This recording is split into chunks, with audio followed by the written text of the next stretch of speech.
Hello, you beautiful divine soul. Welcome to this abundantly rooted interview with Melissa Arthur of Illuminate Guidance.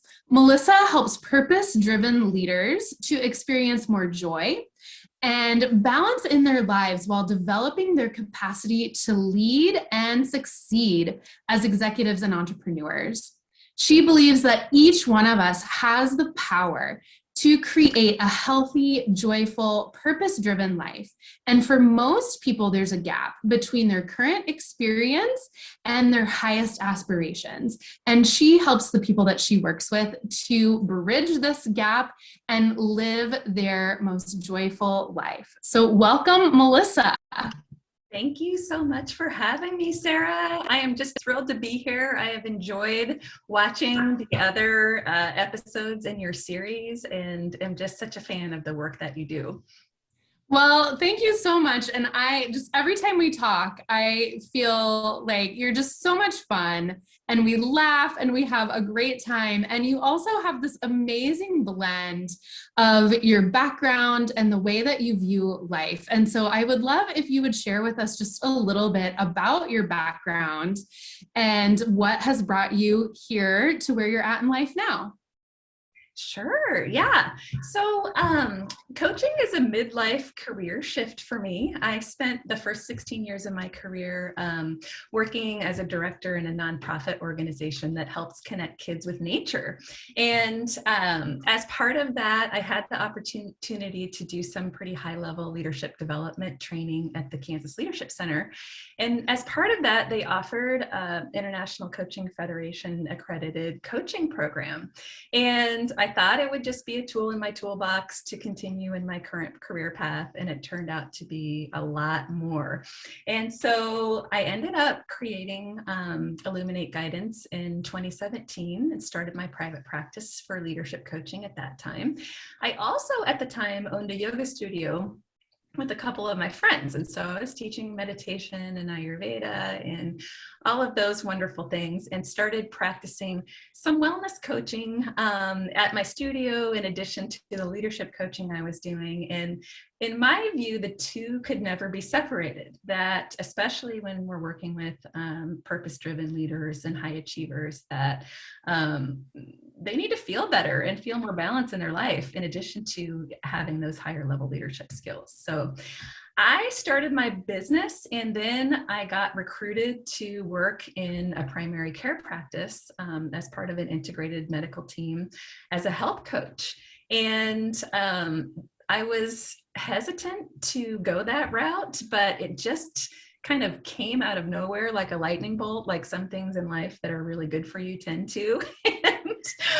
And I had the most incredible experience. And so through that process, I got to work with people from all walks of life on, figuring out their doctor says, lose weight, manage your blood pressure, but really making those lifestyle changes is a lot more complex, and to walk with them along that path is really such an honor. And I just learned so much and ended up getting my national board certified health and wellness coach credential through that process. And I'm really grateful for that experience. I am back in private practice full-time now as of last year. And so I work with women entrepreneurs and executives in a blend of leadership and health coaching, and really, really just love it.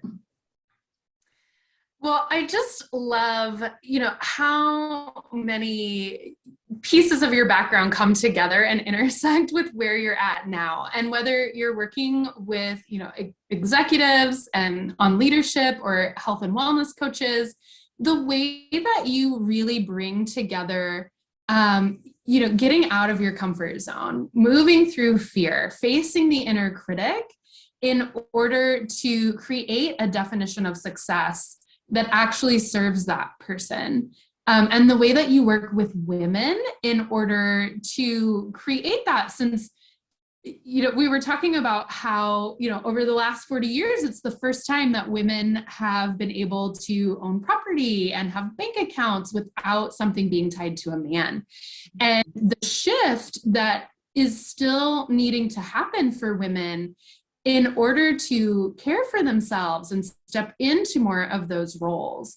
And the way that, whether you're an entrepreneur or an executive, just the need for bringing together connection, empathy, and co-creation with other people. So I would love if you could share a little bit about the way that you work with people in order to create these spaces of working through that inner critic and moving through the fear to self-actualize.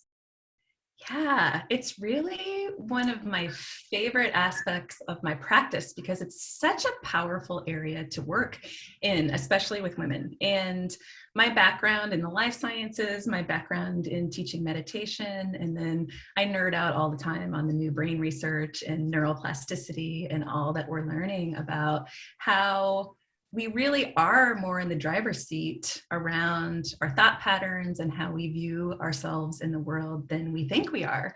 And I think that I know that we are in so many ways standing on the shoulders of our mothers and grandmothers and are in such a better place with so many more opportunities than they had.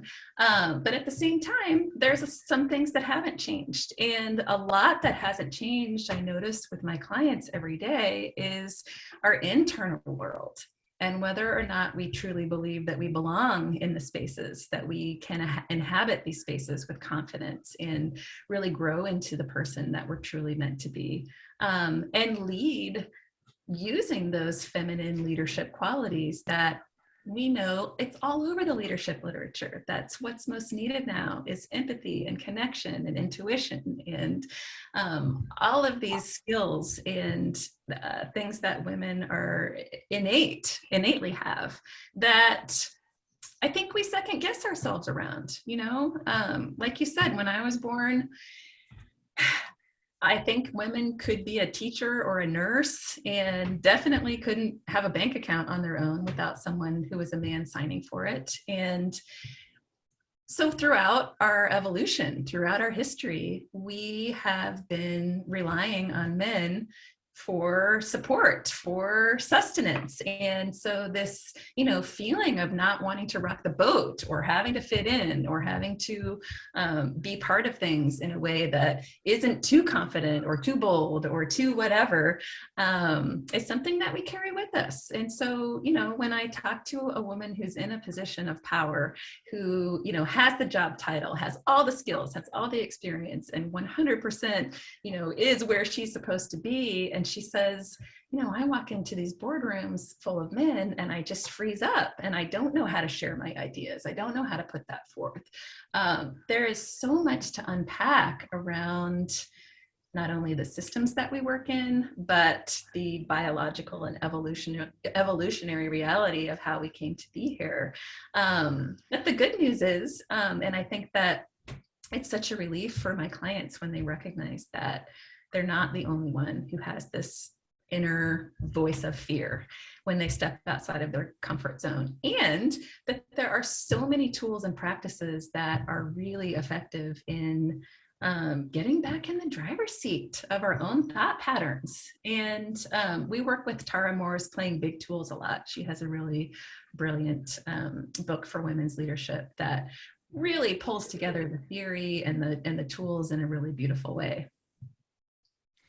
Well, and one of the things that I love about, the way that you work with people, and you have a mastermind for health and wellness entrepreneurs and coaches. And, like you said, you're not the only one. And so bringing together that entrepreneurial journey, we were talking about how that is the biggest growth opportunity you're ever going to get is to own your own business and, put yourself out in the world in that way. And by having a coach, you're not just in reading a book and a theory and then you put something out and you're saying it's not pass fail, there's so much more to it. You actually have someone to hold you and help you embody that journey and embody your values. And so if you would talk a little bit about, that shared experience, as we look at how we're not the only ones, and how we start to work through the mindset pieces around that. Yeah, absolutely. Well, so there's so many people starting businesses, and it's such an exciting time to be an entrepreneur right now. And a lot of people are having the experience of being in this space for the first time. But you don't see on Instagram what an emotional roller coaster ride this really is, you know? One day, we were talking about this earlier, one day you think, oh, I'm done, I'm totally failing. And then the next day you're on top of the world, and anything in between. And keeping yourself in a space where you are truly grounded in your purpose, that you know the reason you're doing this, that you're showing up every day, doing the right thing, and are able to take in the feedback that's available, work those levers that can be shifted in order to strategically craft what it is that you're offering to meet the audience that you're trying to serve. It's not, like you said, it's not pass fail. You can't just design it in your office and put it out in the world and either, you know, expect for it to be a resounding success the first time, or to, you know, go out in a flaming ball of flames that is hugely embarrassing and all of that. But I think that we put that pressure on ourselves. And the reason that I love working with women, and that this is a really passion project of mine to create a space where women can come together as entrepreneurs, is that we've got to help each other stay in the game. You know, we've got to really talk about what happens in our inner landscape, and really partner with each other to share resources, share opportunities, celebrate our successes, and kind of normalize and support when that fear impulse takes over and really kind of takes us away from where we need to be spending our energy. Yeah. Well, because, you know, you and I both have talked about how the world seems to be asking us to co-create and move into these feminine leadership skills. You know, as we're moving into the Aquarian age, it is all about community and working together and being in partnership, while also holding our individual boundaries and not over giving, but having that strong sense of self. And so, you know, I think what you really bring together here is that piece of the feminine leadership skills and how the patriarchy is dying. Do you want to talk a little bit more about that? Yeah. So when I think about that, it's a lot of things, but you know, when women start to work with you, for example, and come into a really strong sense of their purpose and trusting their inner being, things really start to shift. Because I think from that place, through the coaching process, through that self-discovery process, we get grounded in who we really are. And in some ways, it makes us fearless. And it also allows us to become very strategic about how we want to deploy ourselves and our skills and our talents in the world. And I think that in the absence of that, you know, one of my favorite Krishnamurti quotes is, "It is no measure of health to be well adjusted to a profoundly sick society." Mm-hmm. And I just know that the way that the systems and structures are set up in this culture, they don't work for me, and they don't work for a lot of people that I know.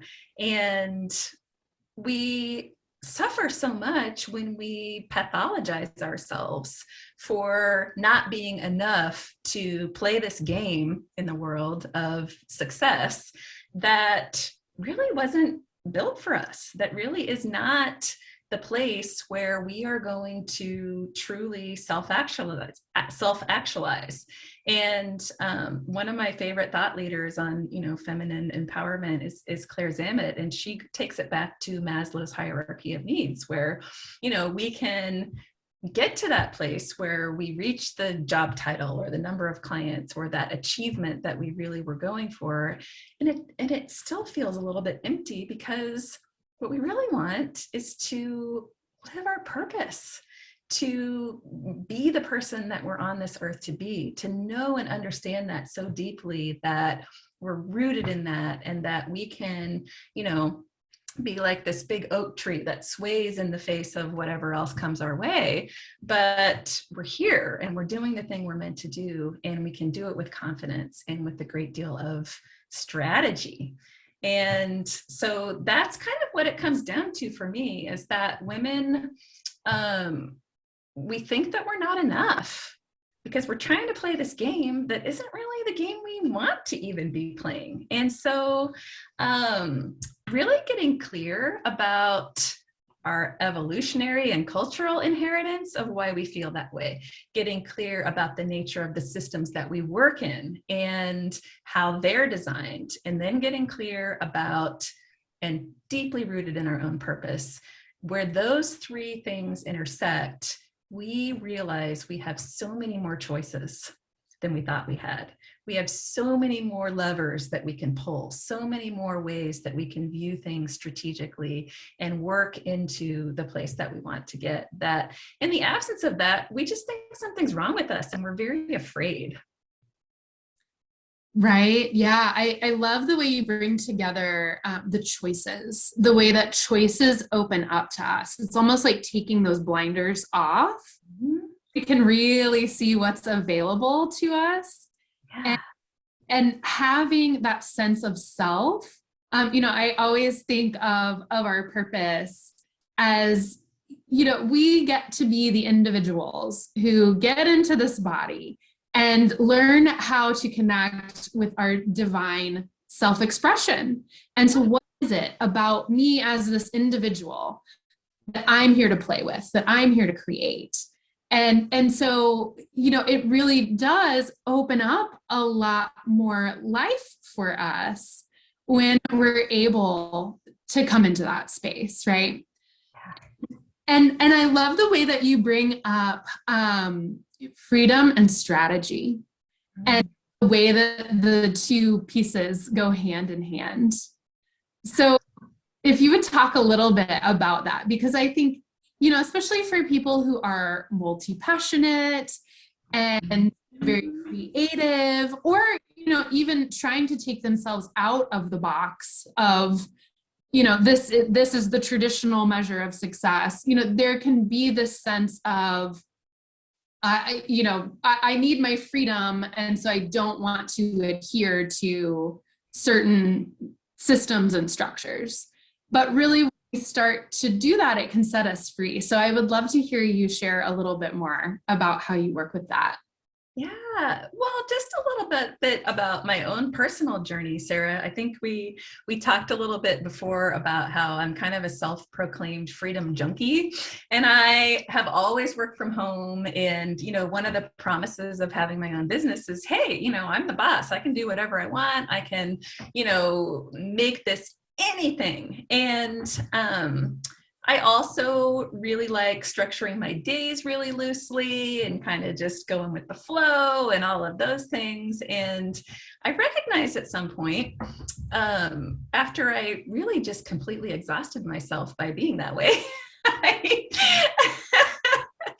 that in my next phase of life, that freedom actually doesn't always have to mean doing whatever you want to do all the time or having every option available. Like, there is freedom to be found in structure. And so in the Ayurvedic tradition, which is the sister science to yoga, we talk a lot about daily routines and the benefits on your nervous system that are available when you implement some baseline structure into your day. And so far as any of us, have the freedom to do when we're working at home with families and all of those kinds of things. But I like to talk to my clients about how our nervous system is kind of like a Bluetooth, and it needs to pair with its basic needs.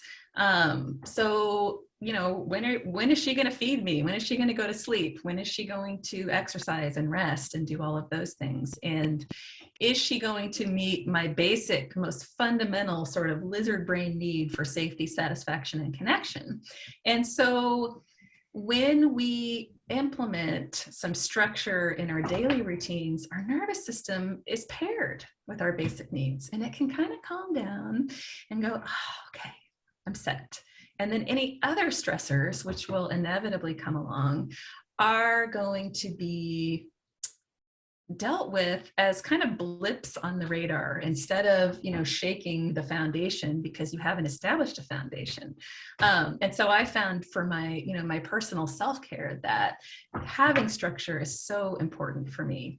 And then in my business too, when I started out, I think it was like the fearful part of me that thought I was going to fail in my business kept every possible thread open. I was coaching, I owned a yoga studio, I was doing contracts with all of these different partners, and I was working in a primary care clinic at one point, and way more things than any one person needs to do or can even be successful with. And I read that book, Essentialism by Greg McKeown, which is such a powerful, I need the theoretical understanding of why I have to curtail my freedom. And his view on that was really powerful for me. But when you invest, when you commit to the one thing, and you have a smart amount of diversification in your business, in other ways, but when you really commit, what am I really here to do? How am I going to serve people in the most powerful way? And what am I just holding on to because I feel like, I need all of these things in order for something to succeed? That was a really powerful place for me in my business when I was able to just say, this is what I'm here to do.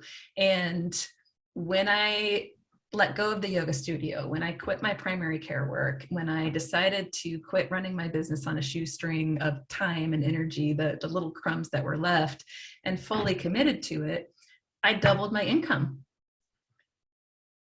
I doubled my client load. I'm helping so many more people in such a more powerful way by really committing and focusing. Yeah. And I always think it's so amazing when we're able to step through that barrier and like step through the fear, step through, all the other, like you said, the lizard brain pieces that are keeping us scattered or spread too thin, and really take yourself to the next level to commit to that piece of your purpose that's ready to come through, the way that doors start to open up and the way like that your bandwidth increases. And like you said, you doubled your income and you doubled your client load. It's amazing what we're able to create when we do commit to that. And I know that you are someone who really, you employ your intuition when you're in those spaces. And so is that something that helped you make that decision and move forward in your business in that way? Yeah, absolutely. I am a highly intuitive person and have always prioritized my intuition in my decisions.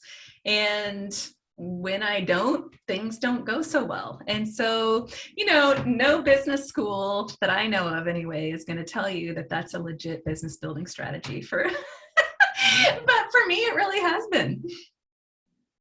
Yeah, same.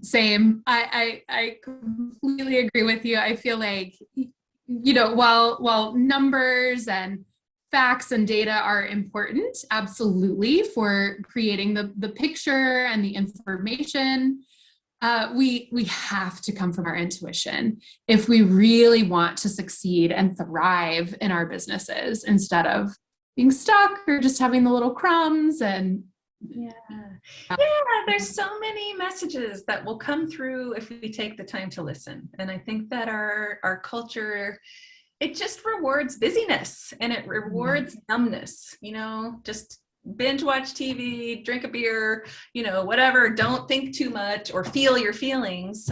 Just do what you're here to do. And it just leads us to a place of dissatisfaction that's kind of hard to unravel at a certain point. And that's where I find a lot of my clients are starting, is that they have this sense that things are going well enough technically, but inside of them, they know that there's a bigger purpose. They know that there's a higher level of health and vitality that they are ready to work on. And it's a beautiful honor to be able to support them in that process. Yeah. And so you have a mastermind for health and wellness coaches. So tell us a little bit about that. Yeah, it's so much fun. We come together once a month, and it's really a space where we check in with each other as whole people. It's the same group that meets every month. And so the relationships are, there and building trust. And it's like this really rich landing space that, when you're part of this group, you can come once a month, and people who are walking in as close to the same shoes as you are will be there to hear about how you're really doing and to celebrate your successes and to help coach you through some of the opportunities and challenges that you're facing. And for me, the masterminds that I joined early in my business, we got to do this together. And it just being part of a group of people who are more or less in the same boat, it introduced me to opportunities I never would have known about.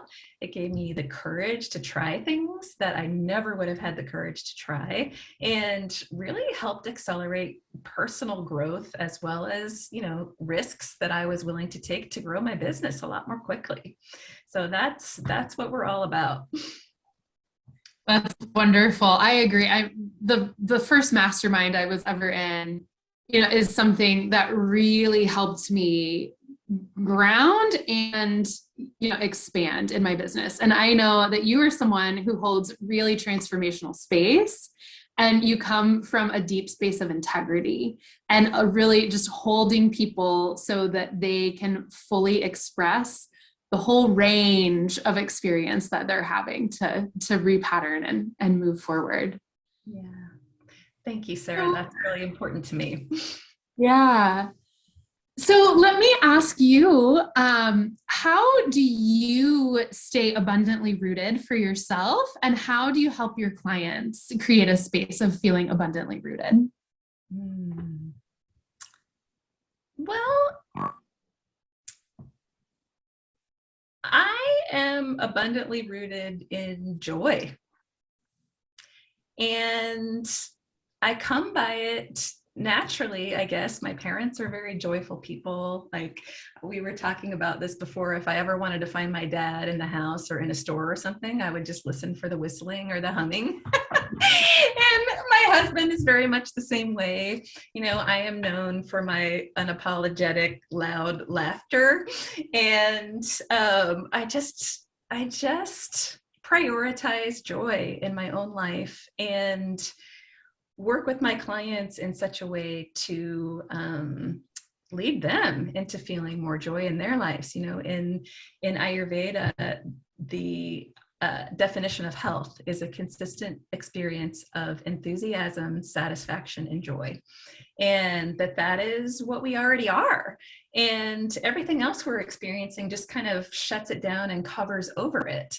And I think that it comes as a great surprise to my clients when they come to me, wanting to have more self-discipline to address a health challenge, or having really serious leadership issues that they've got to power through and figure out. And it's high stakes and it's really, intense, that, man, I am so committed to wanting them to feel good, to feel better, to feel a sense of relief from all of this pressure and heaviness. And that it's that